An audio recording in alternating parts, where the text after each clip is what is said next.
I'd like to thank the Darkest Tales animation studio for the opportunity to collab on these cryptid stories. Let's see what fresh hell we can unleash with today's 2 stories. I needed a break. Life had been getting too loud, too chaotic, and I needed to quiet it all down. So I did what I always do when the world feels too much. I packed up my gear and went camping. This time, I chose the pines of northern Arizona, deep in the wilderness. Alone. No people, no noise, just me and nature. I arrived late in the afternoon, the sun already beginning its slow descent, casting long shadows across the forest floor. The smell of pine needles and fresh earth was intoxicating, and I found a nice secluded spot to set up my tent. As I pitched my camp, I felt the weight of the world start to lift from my shoulders. By the time I got a fire going, night had fully set in. I sat there by the fire, sipping water, watching the flames dance. It was peaceful, the kind of quiet that's hard to find. The forest was alive with the usual sounds. Crickets chirping, the occasional hoot of an owl, and the wind whistling through the trees. But then, after a while, something changed. The forest went silent, completely silent. No crickets, no wind, nothing. It was eerie, like someone had flipped a switch and muted the world. My first thought was that maybe a predator was nearby. Maybe a mountain lion. I stood up, straining to hear something, anything. And then I did. Footsteps. At first, I thought it might just be a deer, but no. These steps were too heavy, too deliberate. They were the kind of footsteps you'd expect from something walking on 2 legs. My pulse quickened, and I grabbed my flashlight, shining it into the trees. Nothing. I kept looking, but everything was just shadows and more shadows. My nerves were starting to get the better of me when I heard it.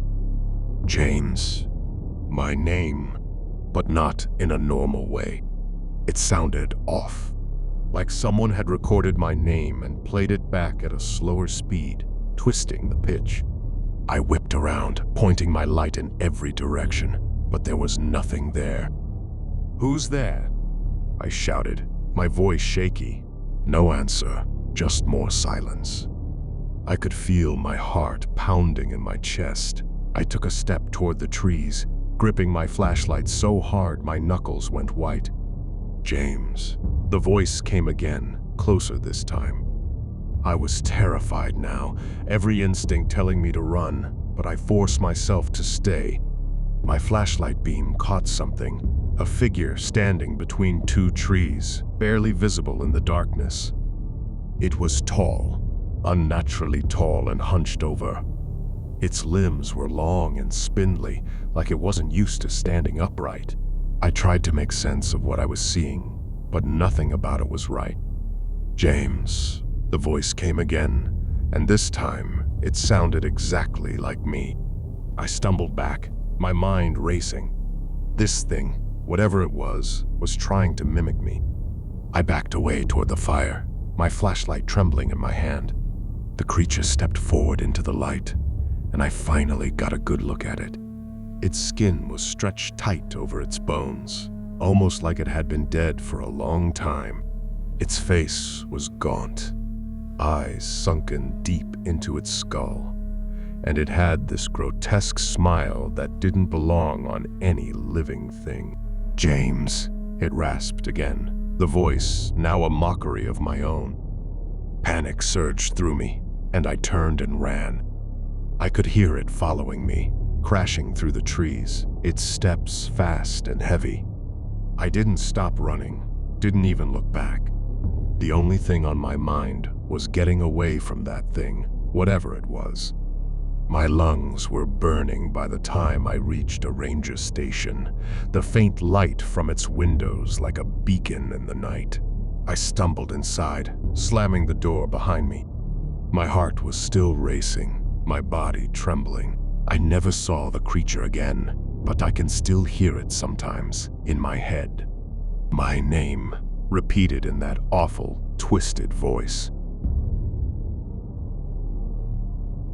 Story number 2.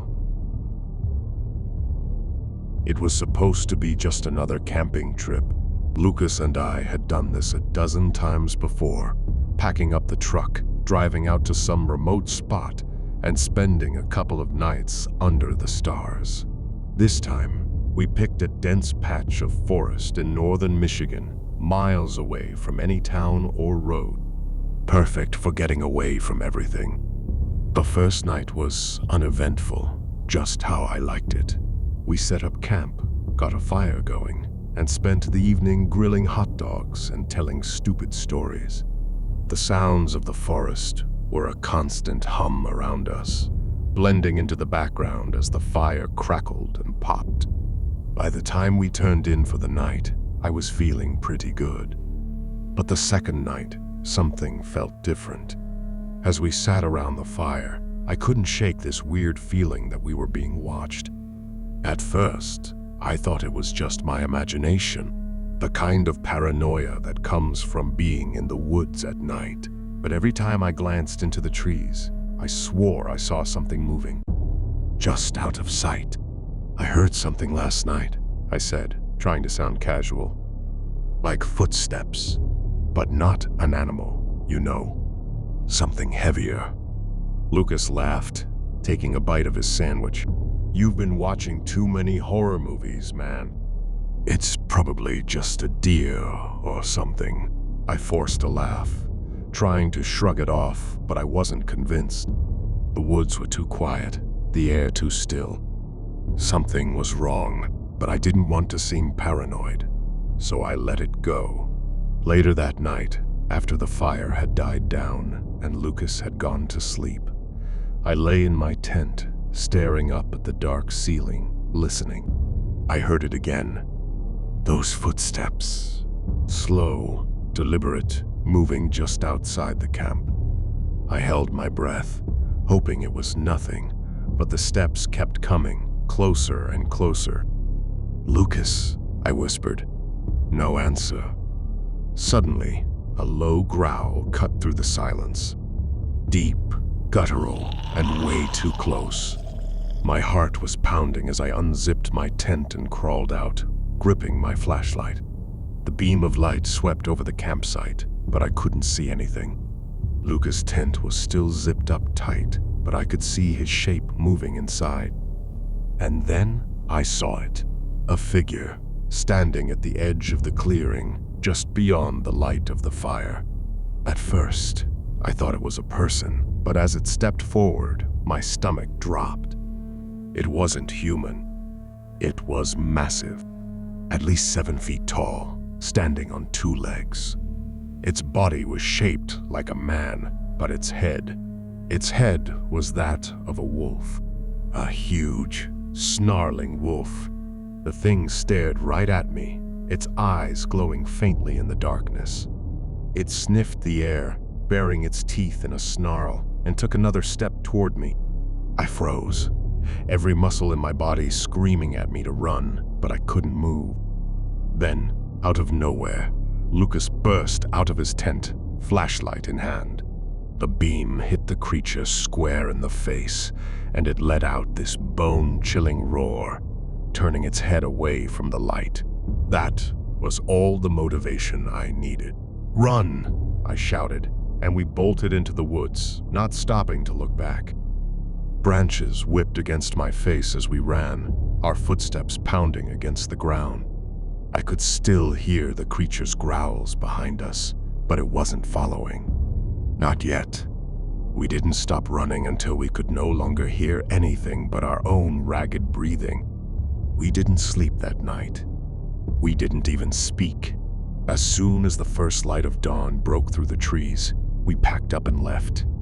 Neither of us said a word about it on the way home, but we both knew we wouldn't be coming back. Whatever that thing was, it wasn't something you wanted to meet twice.